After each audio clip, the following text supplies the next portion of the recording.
Administration of Reevaluating have been put in place to get rid of this.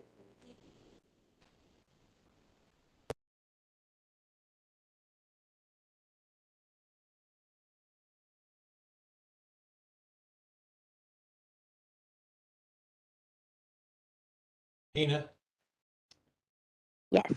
I've got a fan going in my office. Can you hear it? Is it giving background humming, buzzing? Not at all. You Good. sound great. Hello, Hina. We are live on Facebook and Harmony currently. Terrific. Good morning, everyone. My name is Hina Shah. I'm a senior analyst at the Kansas Health Institute and facilitating the Quality of Care and Protective Services Work Group meeting. This work group was convened by the Senior Care Task Force, and this is meeting number 8. I also have a co-facilitator, Emma Urich, on. We also have staff from KLRD and, of course, COIS on to help support this meeting and all of you.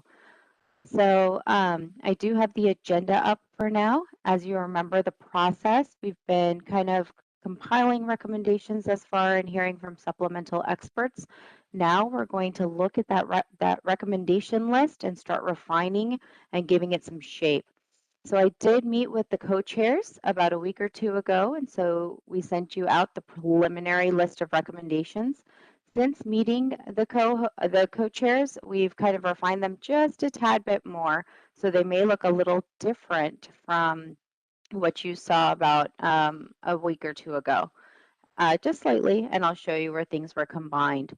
Your task today is really to look at these recommendations and make sure we captured your intention well. Think about the rationale. Think about who is going to implement these recommendations and how they will be done. It's really giving shape to the recommendations. That's the goal for today. And then at your next meeting, we'll continue working on refining and characterizing these recommendations. And so with that, I do want to make sure we keep our meeting commitments in mind. So you want to make sure you come ready to discuss and compromise. Keep remarks succinct and on topic. Don't hesitate to ask clarifying questions, and I will make sure that we start and end in time. And so in due fashion, like we do in past, I do want to kind of bring us all and center us all, and so kick off kind of with a quick, sentence or two about what you want the working group members to really keep top of mind as you're going to go through your list of recommendations. What do you really want people to think about as you are refining and characterizing today? And so with that, I will start with the chair and let him welcome you to the group as well and kick us off. Good morning, everybody. Bill Persinger here in Topeka with Vallejo Behavioral Health Care. And, of the 3 areas, item A, E, and S, probably the one that I'm most familiar with would be the Administration of Antipsychotics. I just want to, my phrase would be, let's not underestimate the effectiveness for quality of life of properly diagnosed mental health conditions and medication treatment for those. Thank you. Lee? Good morning, everybody. Lee Chappie. I work at Brewster and I'm representing adult care homes. I think you'll hear this theme with me, but I think with all 3 of these topics that we have been working on, my main focus would be to make sure we keep the individual as the focus. That's why we're all here. So whatever our recommendations are, make sure that they are made to improve the lives of the individuals, the senior individuals in the state of Kansas. Thank you. Rachel? Good morning, everyone. Rachel Perner, elder law attorney down in Wichita. Integration, I guess, is what I would like to focus on, both for the records and the care of our seniors. Thank you. Chrissy? Good morning, Christy Khatib, Department for Children and Family Services with Adult Protective Services. I would like us to think about or do whatever we can to support adults living in the community to talk about shame and embarrassment, having them feel comfortable about coming forward and working shame and embarrassment so we can get them the supports that they need. Thank you, Chrissy. Jan?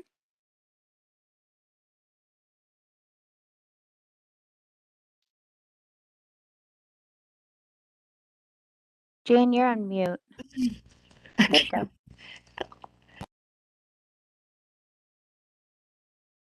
Now you're muted again. Maybe you and I are playing tag. Here we go. Jan There you go. Kimberly, Silverhead Legislator, Morris County Representative.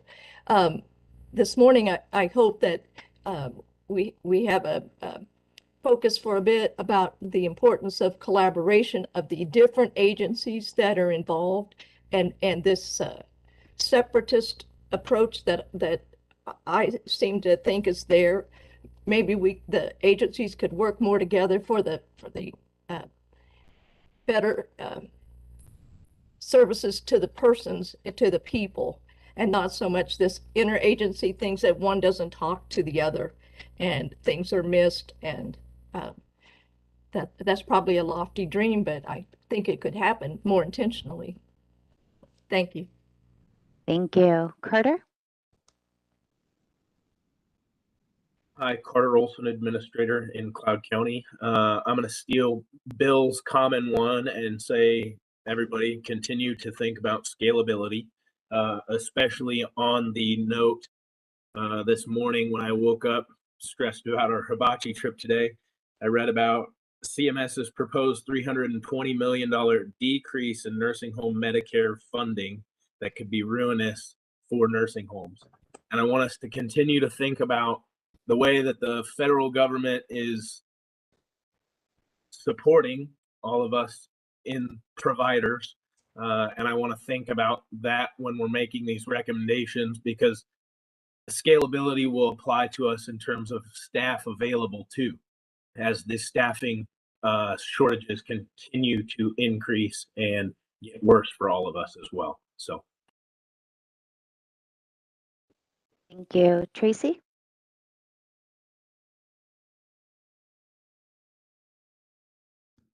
Hey, good morning.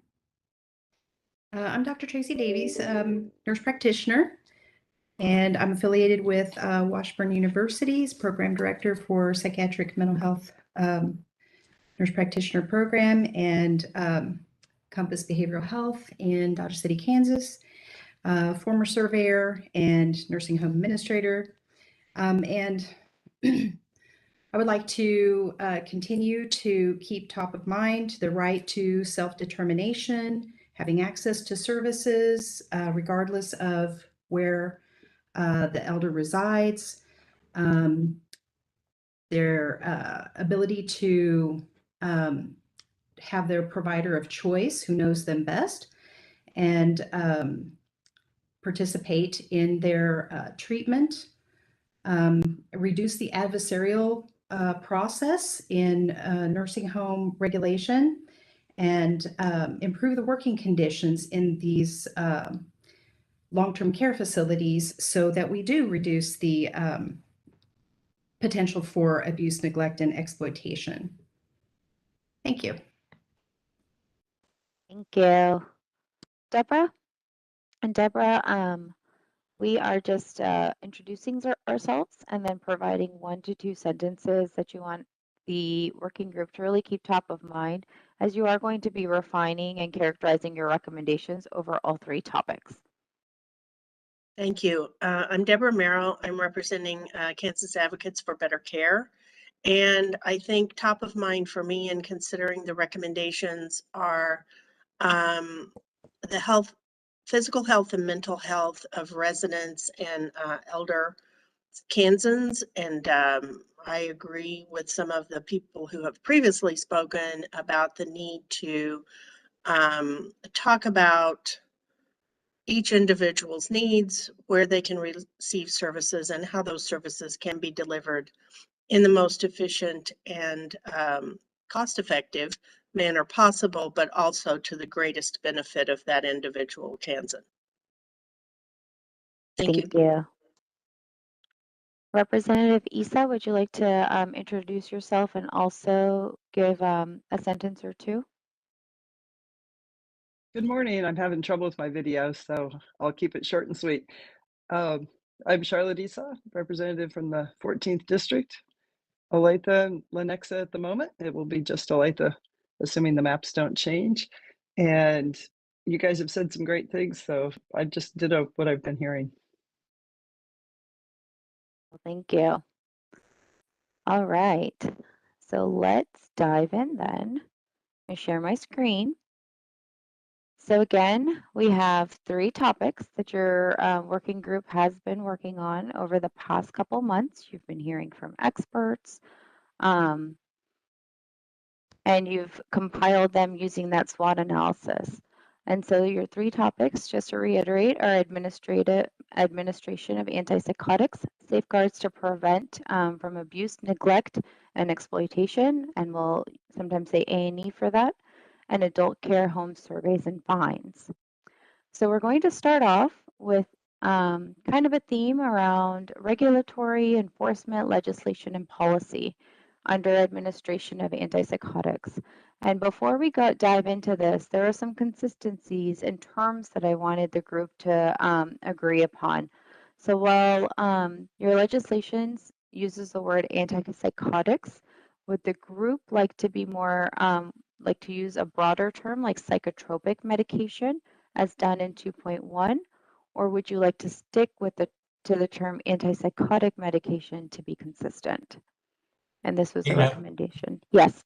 Bill Persinger, Topeka. I'd sure like to defer to the licensed medical folks on the staff. I know there's Tracy, trying to remember who else. Mm-hmm. Well, I mean, my feeling is psychotropics covers a broader spectrum of clinical decision making. If we focus simply on antipsychotics, we're missing an opportunity for the other medications that sometimes are being prescribed, maybe to avoid using the appropriate medication. So that would be my perspective. Agreed. And thank you, Tracy. Other thoughts? Any objections to using psychotropic medication instead of staying consistent with antipsychotic? All right, I'm not hearing anything. All right. This is Bill Persinger in Topeka. And, I don't know if this opens up a can of worm or not, but I don't want anyone to think that, we're proposing any kind of chemical restraint either. These medications would be used for stabilization, recovery, quality of life, in fact, increased enjoyment and benefit from one's treatment or home environment, and not a chemical seclusion or any kind of restraint. Would not support that. Thank you for that clarification, Bill. Any other comments before we start diving into 2.1? Yeah, All and I right. would just, I'm sorry, I would just add to Bill's statement that antipsychotics are not the only medication that can be used, inappropriately to control someone or restrain them chemically. So again, I just would reiterate that psychotropic medication in general would be a more appropriate term. Okay. Appreciate that. So one thing that I wanted to show is kind of where you see the yellow highlights are things to think about. So the original recommendation was to implement a safeguard system for the use of psychotropic medication. And so to make it a little more actionable, I think the group needs to think about who will implement a safeguard system. And then here's some terms you could think about. Is it for home health care? And then there are some existing systems, like similar to the existing safeguard system standards for, and we're not sure, but we've heard there's some existing systems. So if you were to complete this recommendation, what are some suggestions? Who would do this work? Bill Persinger again. I might just directs the discussion and defer to people who operate facilities for the elderly and medical practitioners and Not that the input from advocates and family or people like me isn't important, but we might defer first to people who run facilities and people familiar with licensing and regulations, that kind of thing. Mhm. Hi, this is Lee Chappie at Brewster. And so who will implement a safeguard system?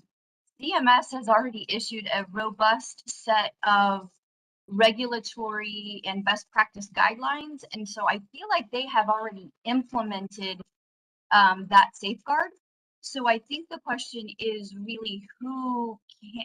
So at this point, it's how do you educate about what those safeguards are that have been put into place? How do you educate about those regulations? And then possibly who would implement a set of best practices, or how do you follow those regulations? Because I know that Kansas has a certain percentage of antipsychotic use, and we want that to be reduced. And there was a large focus on that for a while. But in my humble opinion, there is a safeguard system, and if you follow it and you use those best practices, you really can serve people well in this realm. Hina, Bill Persinger here. Lee, can I respond to that? So is it a matter of resources needed for training? Because training is expensive. To pull staff offline and to pull administrators in, trying to get the word to prescribers, is difficult with their busy schedules. Is it a matter of maybe some resources and somebody coming up with what it's going to take to get the information pushed out to the people who need it, not only once, but ongoing? Yes, Bill, I think you're right on.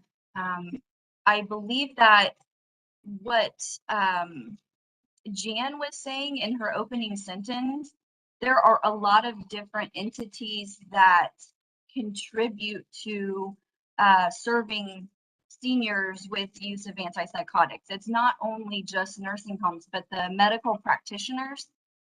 I really feel like some joint effort in that realm, where it's not just focus on, hey, nursing homes, you need to do this, which we do, but we could use some help with the medical community or some partnership with the medical community. So maybe instead of a safeguard system, it's implement and get resources for some kind of joint training between the medical community and the providers to understand how we can work together to have an appropriate administration of psychotropics. So Lee, there is a training related recommendation that will come up a bit later. Does the group think that this is an unnecessary recommendation then, and we could table it for now since CMS already has this in place? Yes. I have a question real quick. Sure. This is Deb Merrill. On the home health care, is this specific to all health care for seniors, as in facilities and community, or is it only community? It's all. Is this Anything- term all inclusive? So just know that the yellow is just things to think about. It's not part of the recommendation. So I could easily just delete it too. Okay, I think Yeah. more generally, it just should be healthcare for seniors or senior Kansans or older, something more general rather than the location of care, if Yep. we're including community care. So this is the original recommendation. Implement a Okay, safeguard I see system what for you're the saying. use of psychotropic medications. Because we've heard that CMS already has these safeguards in place, I'm going to table this recommendation for now. And we will look at the training version to see if we need to borrow any language. Is that helpful? Yeah, I'll All just right. say from my, this is Tracy Davies. I'll just say from my experience on both sides of the fence, regulatory and provider, these mechanisms, particularly for long-term care facilities, work, but the difficulty is in knowledge and understanding of how to use them appropriately. So I think it's more at a granular level, facility level and provider level on just how that communication happens and how they want to be able to provide the people who are overseeing this are the regulators on how the clinical decisions were made. And that's really actually possible to do. It's just that I think there's like turnover in these facilities where this kind of tribal knowledge, if you want to call it that, can get lost. And so if, you know, again, I don't know at what level, you know, legislatively they can really do anything about this, but certainly if there's something that we can, maybe we had talked before about like technical assistance as one of our recommendations. I think that might be a good place to address this. So we do have a similar recommendation in training and technical assistance. Are you comfortable with us addressing this at that point, or do you want to keep the recommendation? I think we could address it at the technical assistance. Yeah. Terrific. Then I'm going to move us to 2.2. So in 2.2, the original recommendation is to increase minimum staffing requirements for nursing facilities to avoid behavioral symptoms causing administering psychotropic medications or administration of psychotropic medications. So again, like who will increase minimum staffing requirements, and really understanding kind of what this minimum staffing requirements means. Does that mean the number of staff or the type of staff? This is Carter Olson, administrator here. I know I brushed on this earlier, but is this group wanting to put out a recommendation increasing a minimum staffing requirement that seems almost tone deaf to the staffing shortages that every single facility are facing? So if we're going to say that we want to increase minimum staffing requirements, that sounds great. But again, if you have no applicants, and then when you do have applicants, they're less than substandard, why would we want to increase minimum staffing requirements and put less than substandard workers in our facilities? So my vote would be no. What are others' thoughts? So as someone had proposed this recommendation, was it around the type of staff, so level of staffing or number of staffing? And then the other option you have is, since it's workforce staffing related, you could send it to the subgroup. Go ahead, Deb. This is Deb Merrigan with KBC. I'm afraid that if we don't say something about minimum staffing, that leaves the door open for, and I know there's a huge staffing shortage. That has not been a recent occurrence. It has been going on for many, many years, and is a bigger problem than just setting a minimum staffing requirement. But if you have no minimum staffing requirement, then that could really lead to, even if there were staff to apply or people to apply, and I know in rural areas it's extremely difficult. It's where I come from. But if you have no basement or no floor, you have nowhere to go but down. And it's very difficult sometimes for people to move up if they have no baseline. And for me, I think a minimum staffing requirement is that baseline. It doesn't mean that if 100 people came in your door to apply and they were all great, you couldn't, staff up. But it does mean that you do have some responsibility to reach some sort of baseline. And I think we have to have a minimum staffing requirement. Who does that seems to me to be a regulatory or some sort of requirement in the regs. So I don't know if we do that or if that is put forward to the legislature or someone who makes those decisions in regulation. But it seems like we have to have a baseline. You have a baseline for all other types of caregiving businesses. So does this need to, not to cut you off, Deb, so would increase need to be at set a minimum staffing requirement, or is there already a minimum staffing requirement? So it sounds like Lee. Go ahead. Yeah, Lee Chappie, Brewster. there is already a minimum staffing requirement. I would be opposed to this simply because, again, the federal government has already come out to tackle this issue.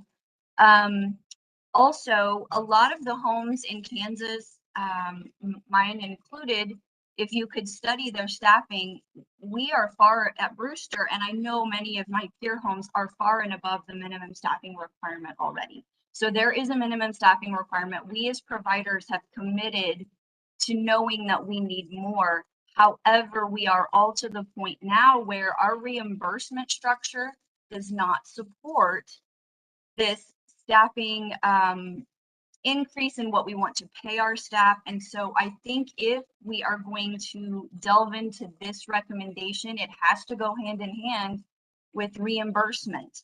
And you can't ask providers to do something without giving them the money to do it, or you will put them out of business. So that's just my own, I would not support this recommendation because the federal government's working on it. So Deb, if there is a baseline, again, just one Lee second, said it very Carter. well. Deb, if a baseline is already set by the federal government, are you comfortable with that already there? And then Carter, I think you were saying that you agreed with Lee. Is everyone comfortable with tabling this recommendation then? And not moving forward with it? Well, Hina, Bill Persinger here. What happens if we table it versus saying something like that? This is obviously an area for great conversation that needs to be had, where all points of view, including families, advocates, administrators, policymakers. And I don't mean to say we're taking it lightly, but I'm not sure we can just put something up there like this without some caveat that this is broad and deep. This is not a mile wide and an inch deep. True. And it's been an issue for years. Yes, of course. I think for KABC, we would support tabling it, but coming back to it later. I don't want to take it off just because CMS is working on it. CMS is, yeah, that'll be a minute. Okay. How about we put yeah, it that's in the my thought. We could table it and come back to it. Okay, then I'm going to add it to our appendix list, and then you guys can revisit it at that point and see if you want to keep it in an appendix or if you want to move it to the top. Sound good? Yes, I think this will agree as a significant, or will emerge as a significant area. Yep. Sorry, I'm going to keep us moving along because we have a lot of recommendations to go through. So 2.3, require geriatric psychiatric prescribers to complete medication checks for seniors receiving home health services and utilizing telemedicine when applicable. So this is combining kind of 2 or 3 recommendations together that had similar thought process. What do you think of this recommendation? And is it something you want to consider? Yes.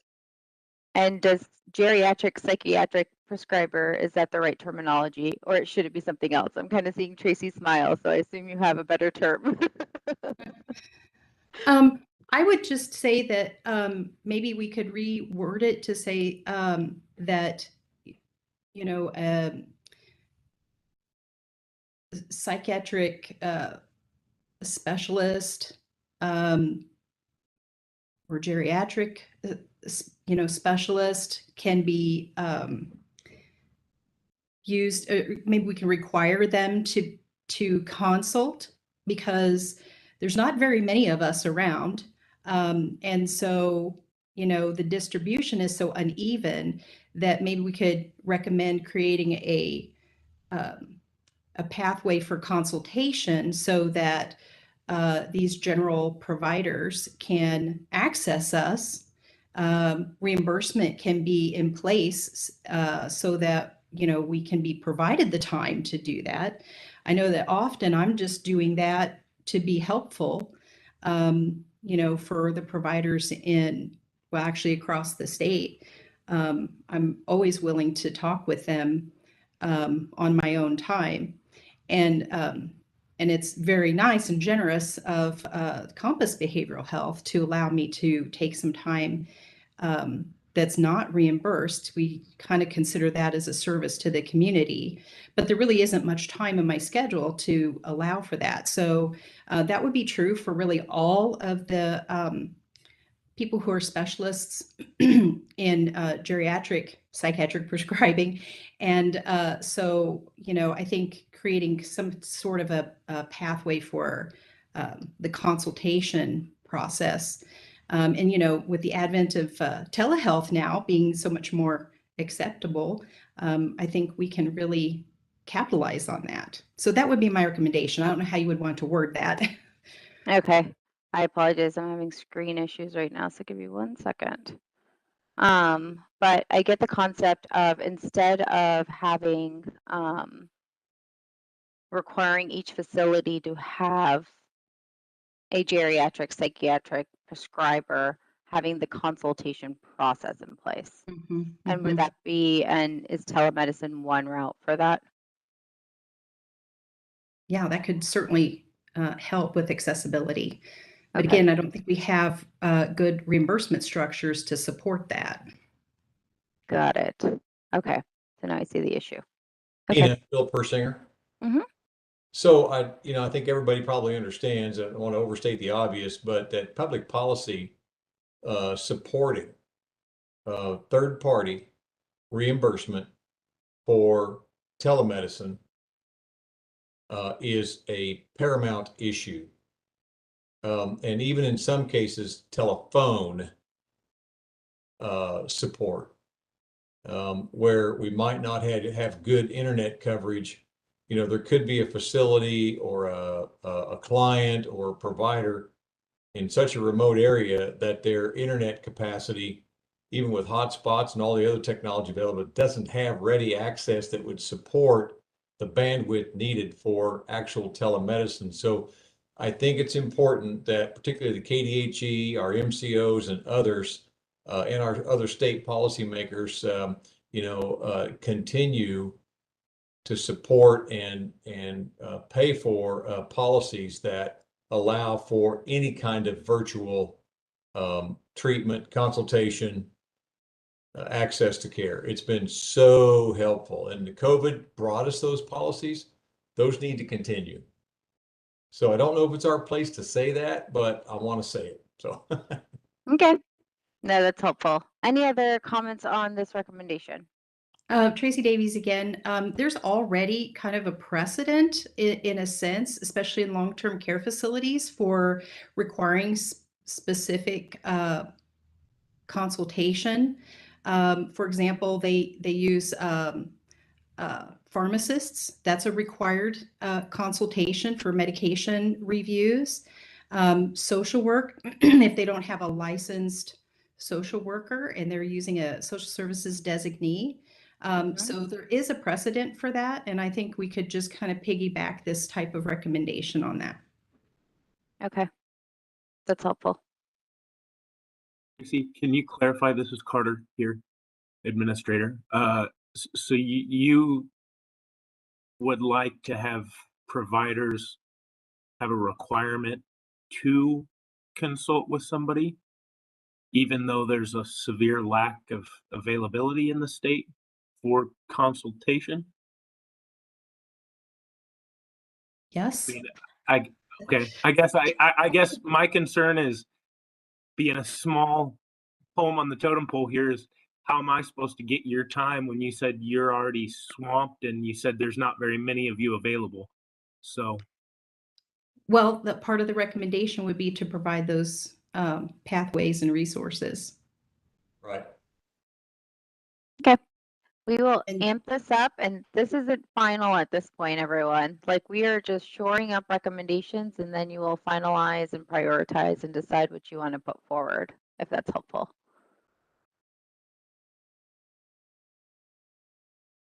All right, then I'm going to move us along. So the next one is around administration of antipsychotics. Again, and increased mental health screening and services. There were several recommendations around increasing funding for CMHCs and kind of the work that would be done by that. So one, are you comfortable with the state of Kansas shall increase funding for CMHCs? And then take a look at A, B, C, and D. To have an adequate number of reimbursed CMHWs and therapists skilled in senior behavioral health care. That's one goal. To offer case management and assist with accessing home and community-based services. To integrate with long-term care partners to increase access, and we were wondering if it's to services in smaller communities, and to establish and we're guessing kind of a care navigator position who will provide or refer mental health services to families and caregivers. So let's break these down one by one. What are your thoughts on A? You know, I've got a question, and this is not my area at all, but why would we not be integrating the consults with our community mental health workers and centers? So you're thinking about integrating kind of the one we were just talking about into this? Yeah.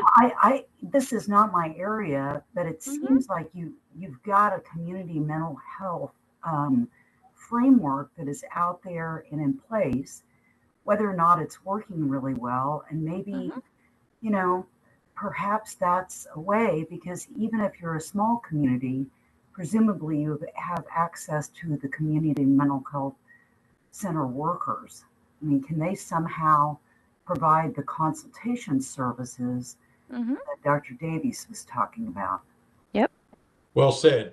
Bill Persinger here, Ahina, and others. Well said, Rachel. Thank you. So we will add that into here. How about the first one? How are we feeling on that one? This is Christy with Department for Children and Family Services, Adult Protective Services. I don't know if it needs to be in there, but one thing that we continue to face with adults is that isolation, that loneliness of our adults in the community. And I think it also contributes to so many other like financial crimes and things like that. So when I think about this, my worry is that some of my older adults won't make it to the CMHC. So some of the services have to be in the community, in the home. So I don't know if that's called out in this language, but just something to consider. Chrissy, Bill Persinger here. That's very well said. In fact, I think that A and B could possibly be linked or married in some way. Also, Hina, I would be a little bit leery. I should have caught this before. That phrase, home and community-based services, could smack of HCBS. It's actual federal designation that's pretty restrictive in mental health, largely around children, people with brain injuries, and so forth. I would maybe propose to the group to consider accessing community support services. And that would be through a CMHC. That CSS, community support services, actually will trigger the kind of policy and responses that we're looking for from your community mental health center partners versus HCBS, which is a pretty narrow federal and state definition. Thoughts from the group? Yeah, that's a very important point. We need to make sure our language is consistent and makes sense. Yeah, I agree with that. Yeah. And I do. Yeah. Yeah, excellent point, Bill, because, you know, we kind of have those services for kids and then we have them for like, you know, the adults. But really, once you start getting a bit older, there's really nothing like that that they can access. So excellent point. In fact, thank you, Tracy. Hina, Bill Persinger again. In fact, that word case management probably needs to stay in there, but I want folks to, and maybe we can operationalize this in A. There is a whole range of services we call wraparound services for adults that involves case management, peer support, counseling, medication, crisis care, you know, day treatment. I could go on. So I don't know. Yeah, there we go. Something like that. Thank you for the group to consider. I don't want to use this as a bully pulpit for community mental health centers. But sorry, you know, I do this in the best interest of everyone. I really think there's a lot of resources that could be brought to bear that would help families, providers, communities. I have a thought on A. I don't want to lose sight of having adequate number of mental health workers and therapists for seniors in other settings other than community settings. True. Because there is a dearth of these types of skilled workers and professionals that will be can go into adult care homes, for instance. There's just not enough available. So while I like what it said there, I don't think it goes quite far enough. So I don't know how we want to word that. Would we put too much in there if we tried to say in all settings, or in adult care homes and community settings, or I don't know what. I don't know. In all settings. Hina, Bill Persinger, well said. Deb, not to get, kind of too expansive, but, if there was the opportunity to help at every level of care, Yes. including preventive care, I can't speak for all the community mental health centers, but I'll bet you, given the right policy and resources and partnerships, we'd step up even more than we have. I know, so I don't know how to, without saying, boy, let's just get a big old blank check and, but I think community mental health centers could help at every step of the way. We'd rather work in the least restrictive environment possible. But I also know that in those more restrictive environments, like nursing facility settings, group homes, and others, I think there's more that could be offered. This B, to integrate with long-term care partners to increase access to services in smaller communities. Does that mean more mental health workers and therapists? And is that kind of a subset? So these are a subset of the state of Kansas shall increase Okay. funding for community health workers. Yeah. And so if you wanted A and B to go together, we can do that as well and combine them. But these were all separate recommendations that we were like, well, they're all kind of just saying to increase funding or collaborate more with CMHCs. Yeah. Hina, back on point A, if I might, Bill Persinger here. Would the group consider to offer case management and other wraparound services? This is Christy, Adult Protective Services, and I really like adding other wraparound services. I'm thinking a lot about older adults coming from hospitals, that reoccurrent trips to the emergency room, medical facilities. So, yes. Okay. Any other edits to that one?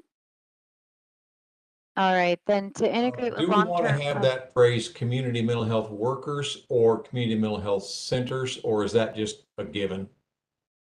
I don't want to be too restrictive. I think you had workers as the workforce type.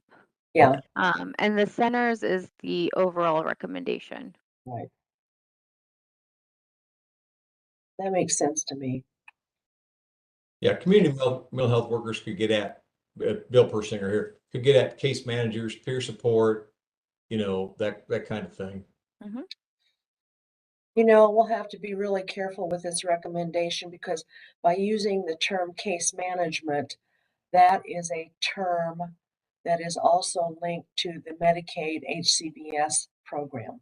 And that's what was that's what this recommendation originally was, to offer case management and assist with accessing HCBS services.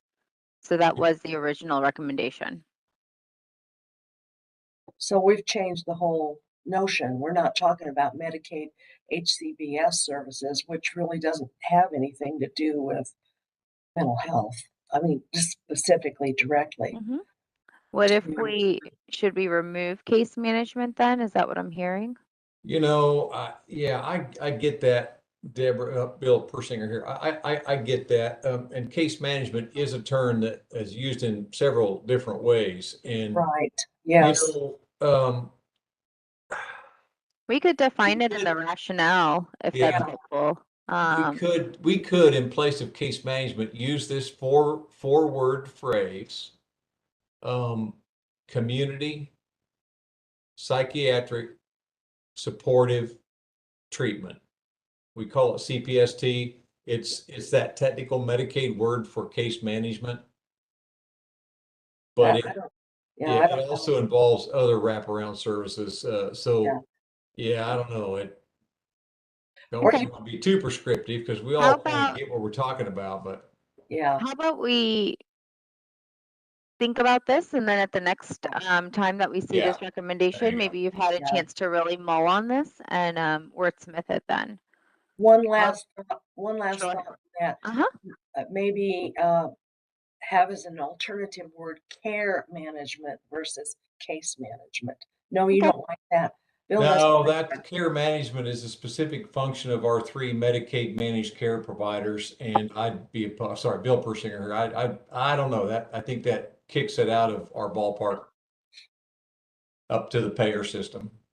That's fine. Yeah, I wouldn't for like adult care homes. It's MCOs don't call it care management. They call it case management. I know there's so many terms. I get you, Deborah. Well, we just have to, yeah, we have to know what we're talking about here. So Okay, let's for now let's define case management then, and then if there's a better term to use, we can revisit it next time. Yeah.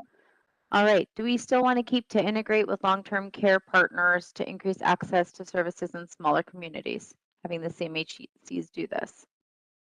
Okay. To establish, oh, go ahead. no, I was just going to say, I think that's really good and that's needed. Perfect. And then the third one is what it said is to establish a position to provide mental health services to families and caregivers. And so we assumed that was a care navigator position, maybe. So is that the intent of this recommendation, to establish a care navigator position who would provide or refer mental health services to families and caregivers? Or does the CMHC already do this? Bill Persinger, let me offer up the role of PASSAR screenings here, level 1, level 2, which can be a real trigger to providing care and treatment. So I don't know if we want to, be too specific. Is that in front of mental health services, like level 1, level 2? Level 2. Yeah, level 2. Is it a 2 or a Roman numeral? It's a 2. I'll look it up. Roman 2 numeral. will do. Is it Roman numeral? It's a Roman numeral. I Chappie, think Brewster. I understand what you're saying, Bill, but the PASSAR is a great tool. I just wonder if this recommendation really is to broader than that. Yeah. help serve the folks and serve individuals that are out in the community that can have care out in the community, because what I'm seeing is we have people that come to us, and had they maybe had access to more services out in the community, mental health services, they probably wouldn't even have made it to us at all in the long-term care setting. So I just wonder what you're thinking, Bill, if we talk a lot about long-term care in this task force, but there's way more seniors not in long-term care in Kansas than there are in long-term care. So I just wonder what you're seeing, if there's resources out there for these seniors, because I don't think there are as far as somebody to help them, whether it's from the like JAAA or from the community health centers. I just don't think there's that someone who can help them access those services, but I could be wrong. I'm not out there. Yeah, Bill Persinger. Yes, Lee, I agree. You can take out that phrase you've got in the gray highlights. There you go. How's that looking now? To establish a senior care navigator position who would assist with navigating mental health services for families and caregivers. Go ahead. Deborah, with Leading Age Kansas. I forgot to tell everybody who I am. So to establish a senior care navigator position within the community mental health centers, is that what we're talking about? Yep. Maybe. Yeah. Well, I think there's a area agencies on aging might also be a place, or they need to know about it so that they can refer, because they get calls about everything. All right, so we need to consider CMHC or AAA role. Yeah, For who? Okay. right, definitely. Christy, do you have your hand up? I do. Christy Katib, Adult Protective Services, and I just want to reiterate what Lee said. I can't tell you the number of times that we go out into the community and we have older adults that have been a victim of abuse, neglect, exploitation, especially financial exploitation. The shame, the embarrassment involved of not wanting to come forward, the concern about loss of independence. And so I will tell you there are not adequate resources to refer our older adults to get them into any sort of behavioral health care. It's incredibly difficult. Especially again, when you've so many of these adults cannot leave their home. Right. Yeah, get that. All right, then we will work on deciding if it's the AAAs or CMHCs that would have that role and thinking through that senior navigator position. All right, so our next theme is really looking at reevaluating use of psychotropic medications. And so there's a recommendation around the 14-day limit for psychotropic medications from primary care providers. And reevaluating that. So it was thinking through who would reevaluate the 14-day limit and what would it change to? What are the best practices out there? The original recommendation was reevaluate the 14-day limit for psychotropic medications from primary care providers. This is Lee Chaffee from Brewster. I guess I am not remembering this or what brought this about. But is this the 14-day limit for the PRN use? Is that, I don't know who made this recommendation, because right now the 14-day limit is about PRN psychotropic medications in long-term care. And right now, either the APRNs or the provider can reevaluate that to say whether it goes a longer term or whether it should stop. So I guess I'm a little confused if it should be somebody else or what's the intent behind this. Someone in this group, it was on the swap board. So how about we table this and have you guys mull over this one? Yeah, I think All right. there's already a provision for who does that and when. Okay. Okay. Great. So the next one is somebody will create a standardized method to guide the clinical decision-making processes when prescribing psychotropic medications. For example, provide medical justification for prescribing, including failure to respond to non-pharmacological interventions, implement billing codes, allowing appropriate time to provide services to facilitate timely collaboration among providers, and a comprehensive treatment plan to reduce the need to actively prescribe psychotropic medications. This is another one that there was a lot of, there were a lot of similar recommendations, so it's almost turned into a super recommendation, but does this make sense? And was this the intent? I want to make sure we didn't lose any of that. And was this across for seniors in all settings, community and congregate settings? And yeah, this is all settings, and we could start adding in all settings to this and just have kind of language up front in an introduction that describes what all settings means. Hina, Bill Persinger, I entered a chat a little bit ago to you saying that I have to bail on you guys. oh no. Which I know will pretty much bring the discussion to a halt because you can't really function without me. I tell you, yeah, I appreciate the work of the team this morning, and I know there's a great minds here and a lot of leadership on the screen, but I do have to bail for another internal meeting if you'll forgive me. Okay, Catch y'all thank you. later. All right, so how are we feeling about this recommendation? Do you think there's too much going on here and we need to piecemeal it out, which is fine, or does this make sense?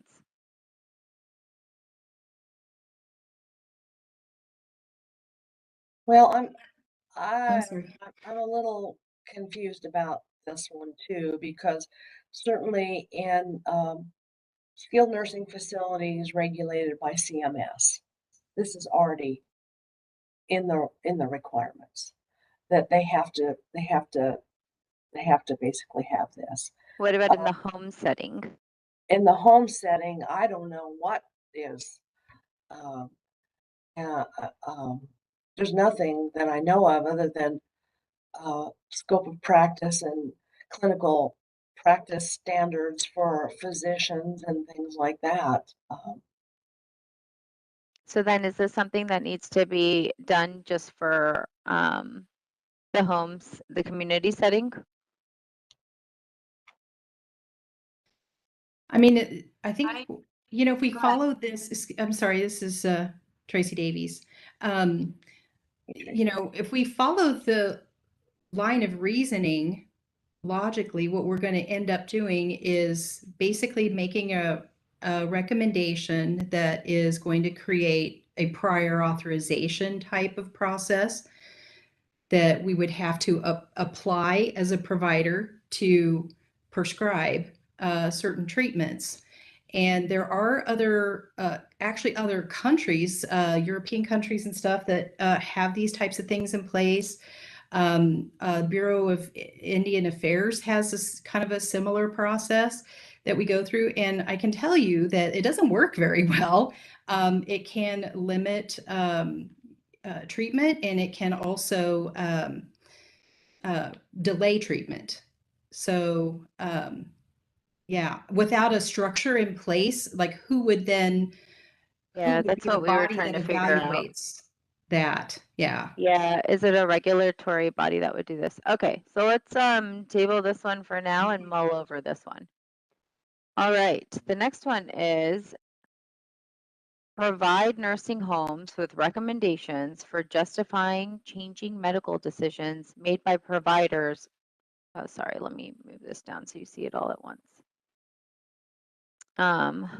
Made by providers regarding psychotropic medication use rather than initiating regulatory process and review progress within set time frame for home to demonstrate compliance.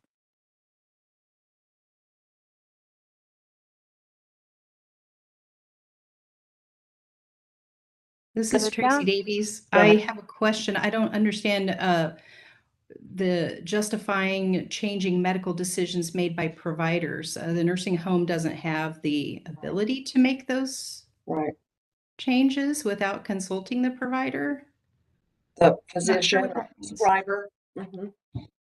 Yeah. So there were a series of recommendations that were around justifying and changing medical decisions and psychotropic medications. And so is there a process in place right now whereby anyone adjusting psychotropic medications has to follow? I'm seeing a yes. Okay. But there were several recommendations or kind of alluding to there not being a process.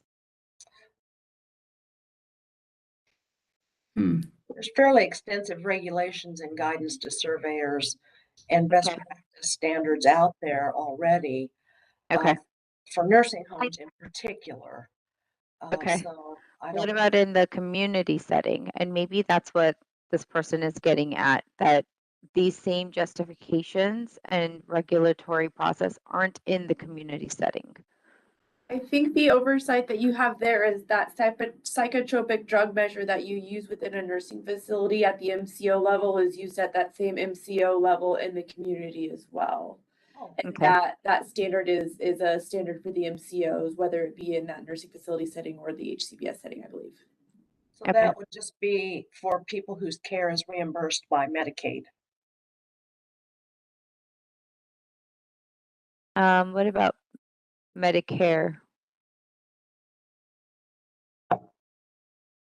I'm not positive on that one. That's probably No. not, the oversight's probably not there on that, no. Not for the community-based setting anyway. So is that something that needs to be put in place if you would like more seniors to be able to live in their own home in a community setting? Would an agency need to provide some oversight or a clinical decision-making process for those that are not overseen by Medicaid or a facility? I think this is Tracy Davies. I'm kind of confused. I don't know what this all means. Again, we have in the long-term care setting, this really kind of goes with the regulatory process that's already in place for Terrific.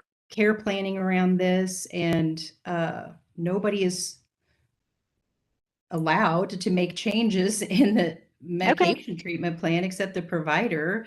Is Let's this table a it then. concern? Yeah.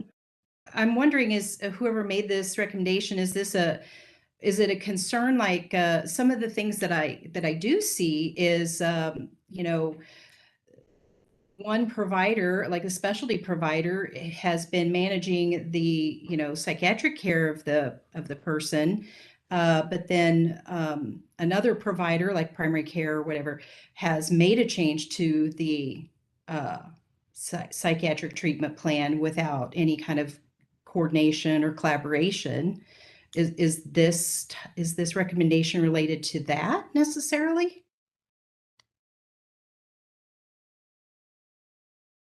Does someone recognize this recommendation? We can let you guys mull over this one and come back to it.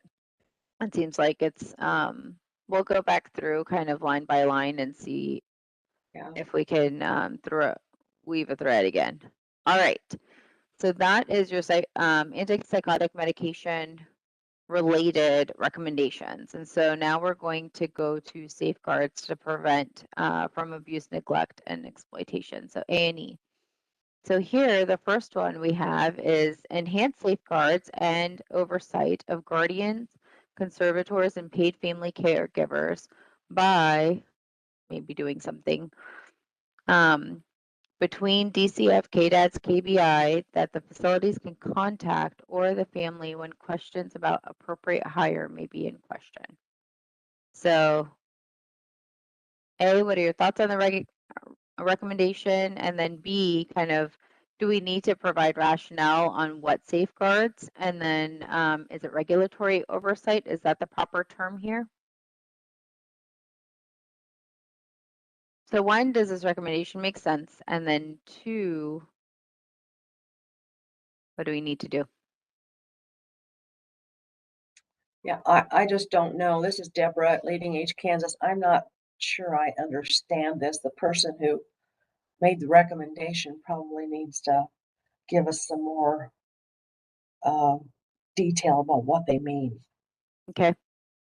I think this might have been Rachel Perner here. I think this might have been something that I suggested, and it seems like the databases that are kept by DCF, KDADS, KBI are all siloed, and it would be nice to have some integrated place where family members that are hiring people or courts that are appointing people can go to look and see whether or not these folks have trouble in their past. Yeah. And so, because there's really no place, if I'm, you know, if I'm looking for care for my mother, how am I supposed to know that I've got to check, you know, all of these different places? And, you know, the courts, before they appoint these people, they've got no access. There's no requirement that these background checks be done. And so, you know, Sorry, Rachel, is this something that the long-term, I know Camille's not on today, she wasn't able to join us, but is this something that the families can go to the long-term care ombudsman for this type of information? Or is this you know, some sort of navigator or coordinator position that needs to be established that has access to all these databases? Go ahead, Deborah. Deborah Merrill with KBC. I was in the ombudsman program a few years back for several years, and the ombudsman does not have this information. Okay.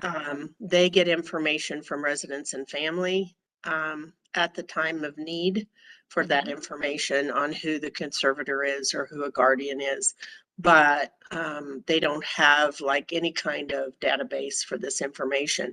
I see the need, and the problems that occurred in the ombudsman program particularly was the lack of oversight and the misunderstandings of family in what powers they were giving an individual over their loved one.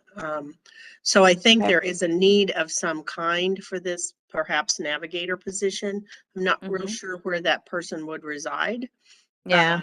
But I can see why this question was put forth because there isn't anywhere you can go to find this information. As far as I know, not one place. So is the group leaning more towards having a database to access or having like a coordinator position, a person or a database? So this is Christy with Adult Protective Services, and I do want to say Adult Protective Services does have a central registry, and to access individuals on our central registry, you would need to get a release of information signed, and then we would do the search and then provide the information back. That would require, so if you're asking for a public registry, that would require a legislative change. So that's what I'm not quite understanding. Is it more about the process is complicated and families need information about how to access all of this information? Or is it that you're wanting all these registries public? That's what I'm not quite understanding. And I don't know, this is Rachel again.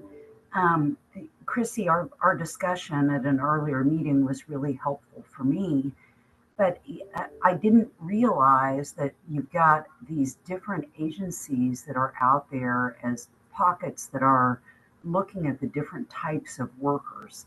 And I'm a big believer in, tying this somehow to the compensation. I mean, if you've got a paid family caregiver, you need to have the ability to cut off the pay if they're exploiting the person. Somehow the courts need to be able to look and see whether there are these substantiations out there, albeit they're just administrative substantiations. So I think there's a need, and I don't know whether you get a navigator, coordinator, whether database. Right. And there are different burdens that we're talking about. So it sounds like we should keep this recommendation, but we're going to have to further kind of figure out how to make it actionable. So we can take some time to mull over that. All right.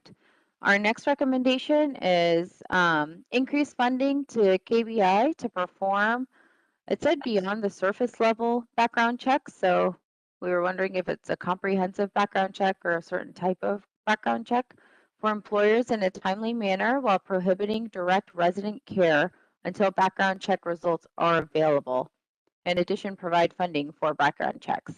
And so the rationale behind this, I think, was currently some facilities are allowing employees to work before background checks are cleared. And also background checks are paid for by either the prospective employee or the potential employer. So it's really combining those two thoughts. So first of all, what do you think of the recommendation?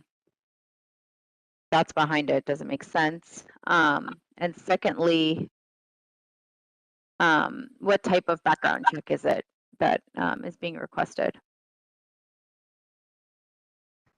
And I didn't know that there was more than one type of KBI background check. It almost seems like 1.2 ought to somehow be folded into 1.1. Okay, that sounds good. So, and then I can What's our reach out background to. check? This is Deb Merrill again with KBC. Are these background check costs really high? I mean, I don't know what it costs anymore to get a background check. And the two tiers of background checks, I'm assuming, would be two different charges. Well, Representative Esau here. I just did a fingerprint background check for a job situation, and that part cost $50. And it was a combo, I believe, KBI and FBI. I don't know if all background checks are the same cost or not. Representative, they're not. The KBI background check, when you've got to get before you finalize an adoption, for example, I think it's $25. And I can check back, but that sounds about right. But around $25. Okay. So knowing that, what are your thoughts on the recommendation? And I can ask KBI about the types of background checks. I can get that information. Tracy Davies here. I think the issue with this one that we had discussed before was that there's a bit of a delay because of the lack of staffing to perform and evaluate these background checks. And so if we make this recommendation, then not allowing any care to be provided until those are done.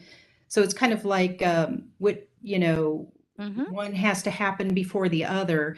And so I'm not necessarily against prohibiting the care being provided until the background check comes around, but I just wanted to illustrate that that's part of the crux here is how long does it take to get the background checks done, and it's taking too long when we're in dire need of getting people onboarded to care for residents.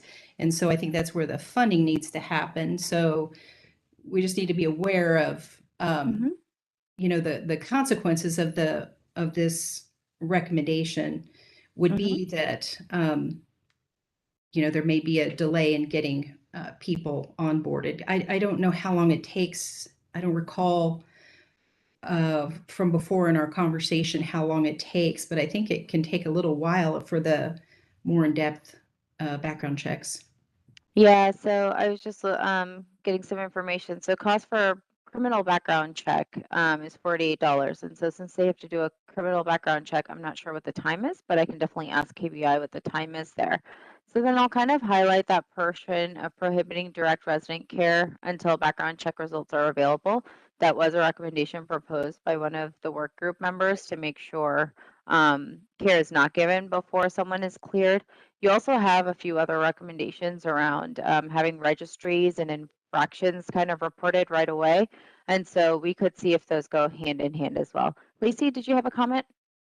I just wanted to kind of propose to the group. So in much of the language here, you have that the KBI would be responsible for providing a more comprehensive background check.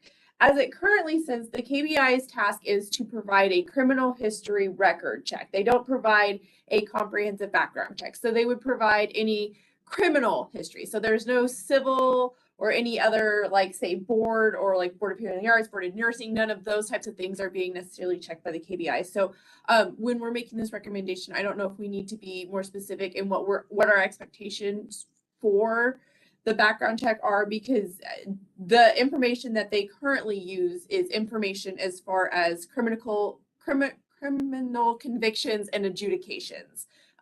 There's no civil convictions or anything that is checked. So I think that maybe if we want that to be a part of what their role is, we want to be specific with them on that. What are we thinking? Go ahead, Deborah. Yes, and KBC would support adding that prohibiting direct resident care until background check is completed. That does not preclude the person from being employed in another part of a long-term care facility and dietary or bringing someone on board doesn't necessarily, this part does not preclude that. The other types of work would not have to wait for this, but direct care we are for. But I had no idea how cost prohibitive was. Of maybe they can't provide unsupervised direct care. So we would prefer no direct care until the background check is back. Simply because it's too easy to supervision is hard to have. You don't have enough people to supervise. So there again, you fall into that conundrum of I need to have someone watch me do this and there's no one to watch me do it. So it complicates the actual care. Okay. Well, we can revisit this and talk about kind of how you want to broaden the language to say to go beyond criminal convictions and think about the other background clearances that you want performed. And most employers do a background check. I mean, there's a lot of different fields of work that provide do the background check and they pay for it not the employee. So. Correct. The next two recommendations are directly from the task force. One is around Charlie's bill, and the other one is House Bill 2122, talking about supported decision-making agreements. We can look at the legislative process kind of mid-May when you are finalizing these recommendations and see what happens with these bills, and then decide what to do moving forward if everyone's in agreement with that. Okay. All right, then we're going to look at the next theme, which is improved care coordination and integration. So this was like create a longer term policy is what it said that allows seniors to remain in the same environment and bring services to them instead of moving from one facility or room to another. And this was really to preserve social networks and lessen stress for seniors with dementia. I wasn't sure if there was like existing best practice around this, that there's a policy type you could call this. So A, what do you think of the recommendation? And B, what edits could we make? And kind of these next two or three are around keeping seniors in the home and what could be done for in-home care.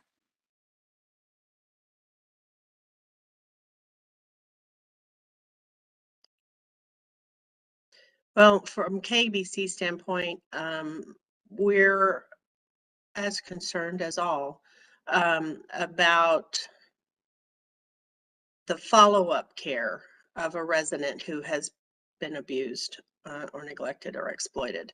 So it's about the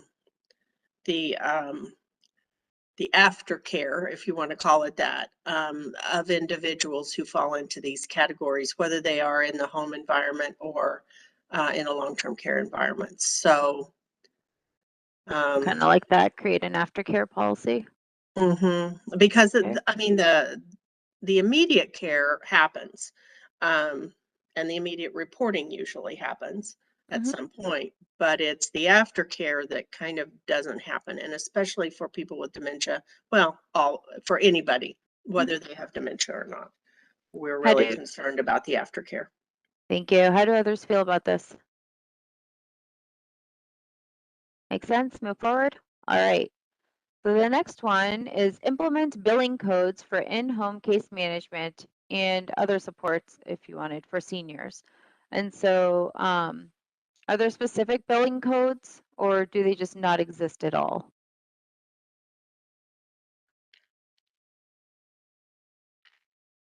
Christy, Adult Protective Services. So this is one where maybe I talked a little bit about this, and so maybe it's explore and implement. So I don't know if there's Medicare codes for in-home therapy, but if so, I don't know if they're at an enhanced rate. I don't know if they're open, but I know that's a need.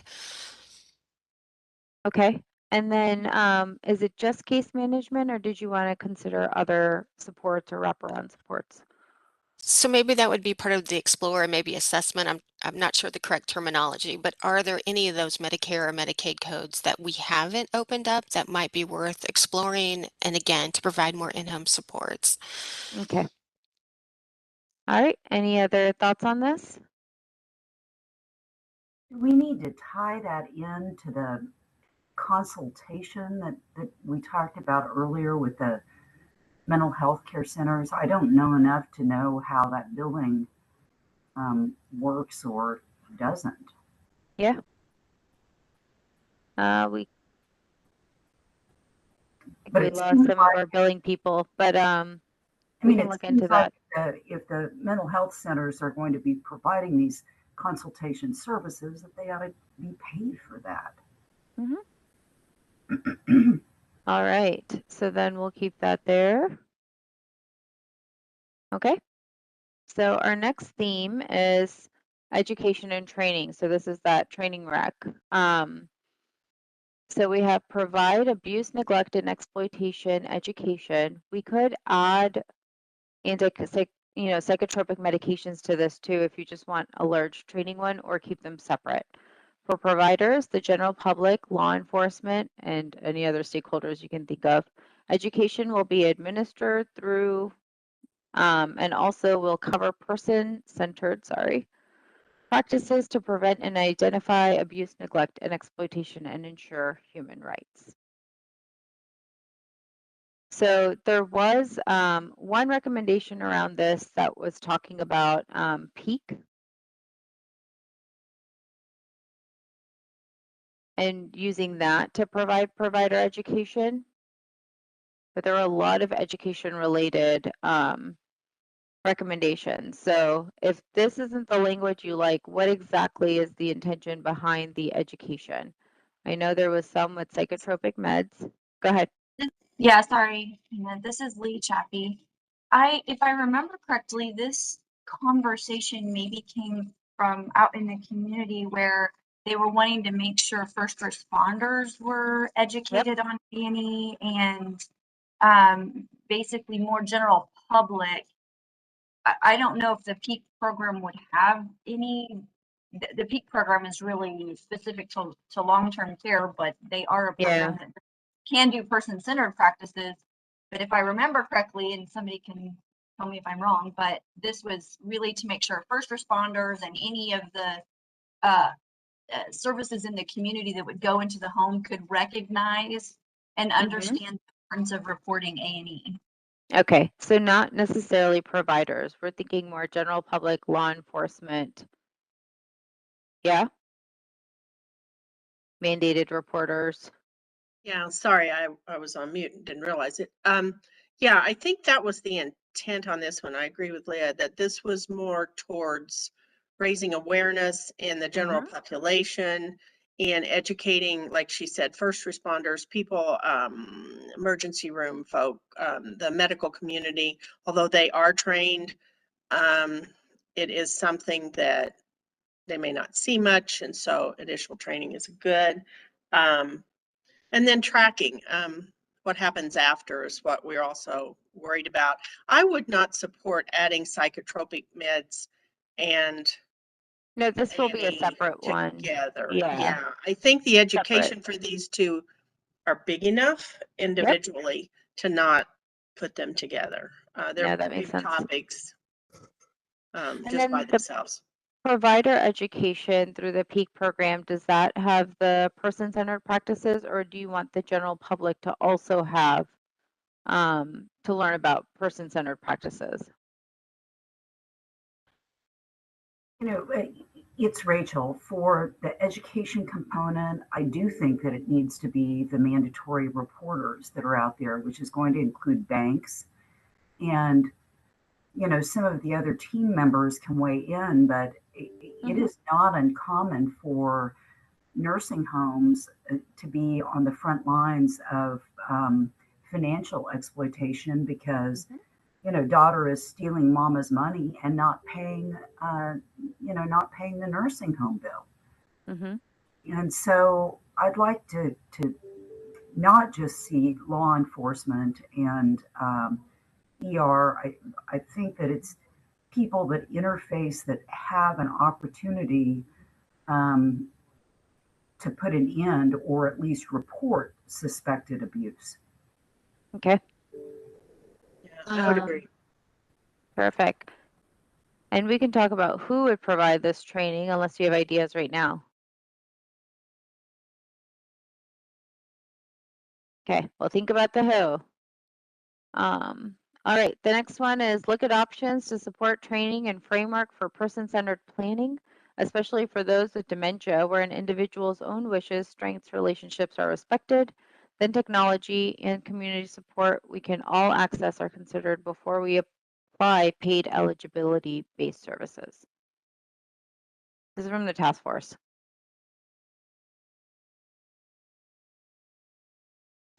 Isn't this where we discussed this recommendation where we discuss the, you know, trying to proliferate the PEAK program? Or am I making that up? It's Rachel. And this could be the PEAK program and the provider. So we could do that. All right.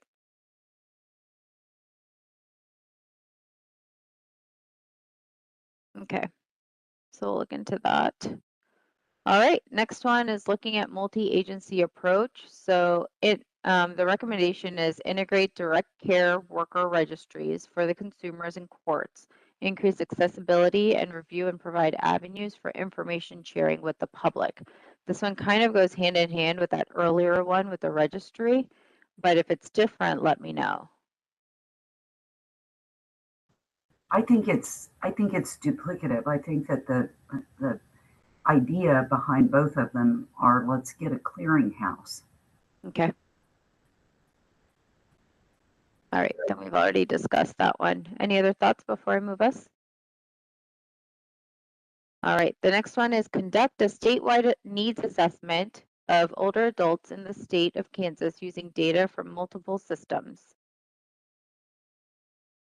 I didn't know what the needs assessment was around, though, if you wanted to be more specific. So this is Christy Katib, Adult Protective Services. This is where I think the scope, like how big of a problem is this? And I don't think we have really good data that looks at all of the different systems within the state of Kansas. So that statewide assessment would help us look at the both who are older adults, what are the needs of them, and then help us develop next steps. Perfect. Any other ideas, clarification? Keep it on the table. Okay. All right. Next one is collaboration with financial institutions. So this one is initiate a 60+ targeted prevention campaign about financial crime that includes power of attorneys, durable power of attorneys, and other relevant stakeholders in the financial sector. Do you think this could go with that other training where we were talking about mandated reporters, or do we want to keep this separate? You know, I think it could be collapsed into that. It needs to include financial advisors, brokers, and, you know, of course, there are federal regulations that address this as well. And it needs to not just be limited to durable powers of attorney. Revocable trusts and trustees are oftentimes used to exploit older folks as well. Yeah, thank you. And then think about the who, like who would do this? Who would put on this prevention campaign? So See, definitely. I wonder if there could be some kind of a partnership with the bankers anyway, in tandem with the Kansas Bankers Association, you know, where they're going to go and get their education anyway. Could a partnership be created? And I don't know in terms of stockbrokers or the securities commissioner or someone that oversees those types of folks, if it could be a collaborative process between, you know, those regulators and DCF or the regulators and lawyers in private practice and the DCF, you know, or KDADs, but it seems like there ought to be some ability to collaborate with the, you know, the banking commissioner or securities commissioner on this education. Right. Christy Katib, APS. I would also add, like, again, maybe tying in law enforcement because they're often doing these investigations, and then also remembering financial crimes are happening to individuals just with a social security check. So the number of lottery scams, the number of sweetheart scams, credit card scams, I mean, we continue to see a rise in them. I think that's an excellent point, Rachel, again. And whether that's done through the Attorney General's office as another potential partner, whether that's done through the Kansas District and County Attorneys Association. You know, they've got a big meeting every year that they go and get their continuing legal education, and they're the ones that are going to be working hand in glove with law enforcement on their investigations. Okay, I think you've identified some great partners there. All right, well, knowing there's a Just real quick. Oh, go ahead. A few of the banking corporations nationwide have programs for that they've already instituted into their network to train on exploitation. And also AARP has a program that they rolled out nationwide a few years ago. And I would, if I wasn't gray haired, I could tell you what the name of it is off the top of my head. That's gone now, but AARP does have a program to educate on that too. So there's a couple of places that could be used sort of as examples or models, or at least find out who they're contacting, and then there's a way to build it, I guess, not from scratch. No, terrific. So leveraging those opportunities. All Yeah. right. Well, And I agree, Deborah. And the American Bar Association Commission on Law and Aging has done a ton in this area. They've got all kinds of educational materials that they put together for law enforcement, for bankers. And they often work in partnership and on grants with, you know, the AARPs and other partners that look at elder issues. Thank you. Appreciate that. Well, we are at 10:30. We're going to resume with the next topic on adult care home surveys and fines on April 26th. And we'll circle back on those earlier ones just to make sure your list makes sense. The other thing I want to make sure that you think about, are there any recommendations that you're not seeing that you wanted to make sure were put forward as we're going through this process? So you can still continue providing recommendations as we're shaping them as well if you're seeing any gaps and identifying that through this process. All right. Any questions before we end? Well, thank you so much for your time, and we will see you on April 26th. Take care.